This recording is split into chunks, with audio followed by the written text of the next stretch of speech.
بسم اللہ الرحمن الرحیم۔ السلام علیکم ورحمۃ اللہ وبرکاتہ۔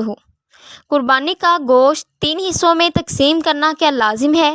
قربانی کے گوشت کو 3 حصوں یعنی اپنے علاوہ اور رشتہ داروں اور غریبوں میں تقسیم کرنا کیا لازم ہے؟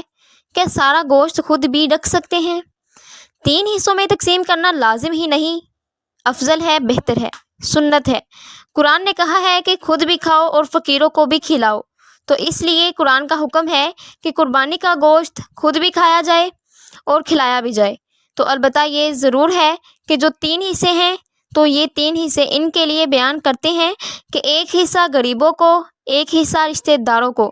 رشتہ داروں سے مراد جو غریب رشتہ دار ہیں تو ان کے لیے۔ تو اگر آپ کے سارے رشتہ دار مالدار ہیں، سب قربانی کر رہے ہیں تو پھر ضرورت نہیں ان کے لیے، بلکہ ایک حصہ آپ صدقہ کر دیں۔ اور اگر آپ خود غریب ہیں تو پھر سارا خود رکھ لینا ہی افضل ہے، کیونکہ اپنے بچوں کا حق دوسروں سے بہرحال زیادہ ہے۔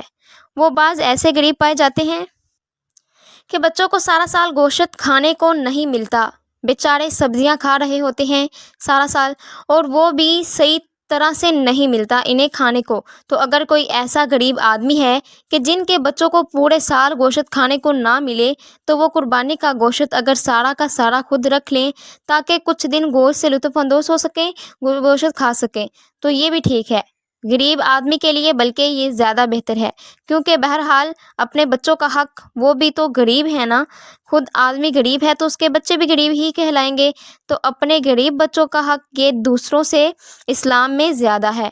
ہاں، جو مالدار لوگ نہیں گوشت پورا سال کھاتے ہیں تو ان کے لیے بہرحال افضل یہی ہے کہ کم از کم 1/3 گوشت صدقہ کر دیں، کیونکہ آپ تو کھاتے ہی رہتے ہیں، اور 1/3 آپ غریب رشتہ داروں کو کھلا دیں، 1/3 خود کھا لیں، تو یہ کوئی لازم حکم نہیں ہے، افضل حکم ہے۔